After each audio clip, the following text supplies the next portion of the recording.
Welcome back to the DAX Files for another Universal Orlando construction report. The past couple of weeks have seen a lot of movement on the big projects we've been tracking, so let's get right into it. We're going to start this week's update at Islands of Adventure, where a large section of the Lost Continent has been demolished since my last visit. We'll then head over to Universal Studios Florida, where there's some big updates on Halloween Horror Nights preparations, Finnegan's construction, and of course, some huge progress on Fast and Furious Hollywood Drift. And then we'll end in CityWalk, where we'll take a look at the prep work happening around the future home of Luke Combs' Category 10, along with an update on Five Guys Burgers and Fries. As always, be sure to hit the like and hype buttons and subscribe to my channel for more updates. Let's get to it. At Islands of Adventure, work is progressing rapidly on demolishing the Lost Continent to make way for the next big thing. Since my last update, a significant amount of work has been done to remove buildings and theming. First up, in front of Poseidon's Fury, Poseidon's Trident has fallen. Literally. In this aerial image from BioReconstruct, we can see the structure lying on the ground, along with the twisted steel of the attraction's entrance from where the Trident crashed into it. I think it can be assumed at this point the crews are going to be making their way towards the Poseidon's Fury show building sometime in the next week or so. I wouldn't expect it to be standing for much longer. And in Sinbad Village, most of the area has now been completely demolished. Since I was here last, the former All Hallows Eve store, the Mystic Fountain, the Sinbad Archway, and Doc Segru's Dessert Kebab House have all been torn down. What was really interesting to me is that as of last weekend, Doc Segru's Kebab House was still open. Fast forward to Friday, and the building had closed, been gutted, and torn down. That definitely shows how quick Universal is wanting to get this project moving. On another note, the Hogsmeade Station water tower, which looked like it was being carefully preserved during the demolition of Sinbad, is also now gone. Not sure what happened there, if that was the plan all along, or maybe it got structurally compromised during the demolition of the theater. I'm not sure. I'm curious to see if they'll end up rebuilding that or something similar in its place. And now, heading over to Universal Studios, where Men in Black: Alien Attack has reopened after its 2-week refurbishment. The attraction reopened on June 17th with some minor enhancements, such as the revival of some fog effects that hadn't been working in some time, along with a couple of new sound bites. In the New York area, work has escalated big time on the construction around Finnegan's Bar and Grill, which is expected to reopen later this year. Since my last visit, construction walls were added all around the restaurant, with the exception of a small viewing area left open for the Blues Brothers. We've also got scrims lining a significant portion of the restaurant's facade, indicating that we'll be seeing some major updates to not just the inside, but also the outside of the restaurant. Finnegan's is expected to reopen later this year, so I would assume that interior build-out is now well underway. Halloween Horror Nights fans will be happy to know the Scare Zone work appears to be underway for this year's event, which is now only a couple months away from starting. Lighting trusses have been spotted next to the former Fear Factor Live building, as well as in Central Park, Hollywood, and the main entrance plaza. I didn't grab a video of this because it was pouring down rain when I walked by.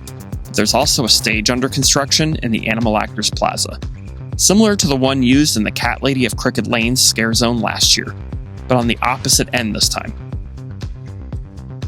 At Fast and Furious Hollywood Drift, a lot of progress has been made since my last update. We'll start this week's update by the station building, where work is underway to build a new structure underneath the brake track, in what is assumedly part of the attraction building. Something interesting that's been pointed out by numerous members of the X community is that the edge of the new steel frame seems to line up exactly with the back of the New York facades. Could we see an expanded New York facade collection as part of the new attraction? We can also somewhat make out what appears to be the entrance to the new attraction, right at the corner by the New York Library.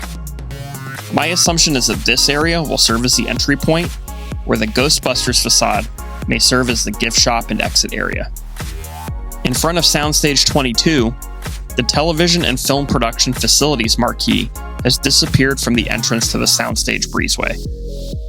Despite the fact that Rocket also somewhat covered it up, the marquee always remained in place. My initial thought was that maybe they would be extending the awning out as a tunnel under the new ride. But by the next morning, some new coaster supports showed up right in front of it. I'll get those on my next update. You can also see here that one of Rocket's ride video cameras is still mounted on the roof as well. And now out to the Hard Rock to take a look at the fast and furious pace at which track and supports are being added to the main portion of the ride. Since I was here last, a whole bunch of track has been added around that low to the ground turn, along with these massive overbanked curve supports that have to be at least 100 feet tall.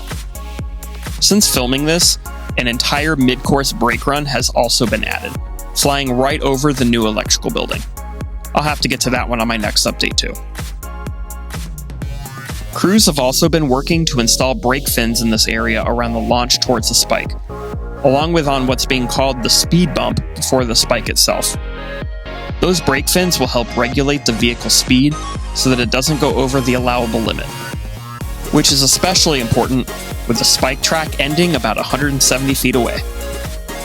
Speaking of which, we still have the top two pieces of that spike track still laying on the ground. Not sure when those are going to be put up, but hopefully soon. Not much to report on with the studio refresh project. The arch is still gold, with no signs of it getting painted just yet. We do have all the billboards back in place on both sides of the arch now. When will that arch get painted? I would assume before Halloween Horror Nights begins, but I guess we'll have to wait and see. And now on to CityWalk for a couple of quick updates. First, we still have all of the Burger King Whopper Bar signage still in place, over 2 months since the restaurant's closure.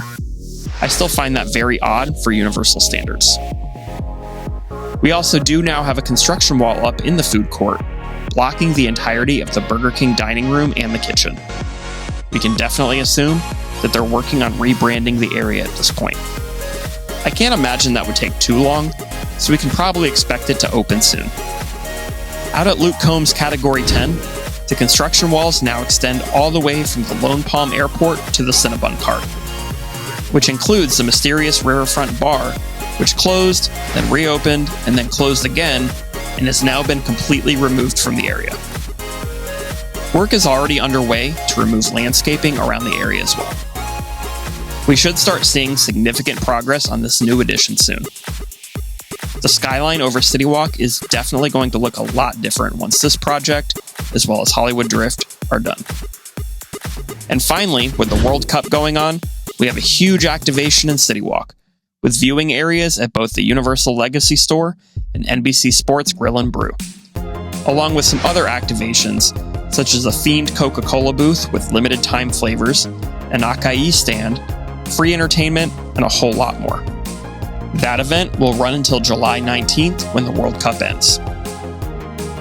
And that's going to do it for this update around Universal Orlando Resort. As always, be sure to like this video, help me hype it up, subscribe to the Dax Files, and leave a comment below letting me know what you think of the progress happening around the resort.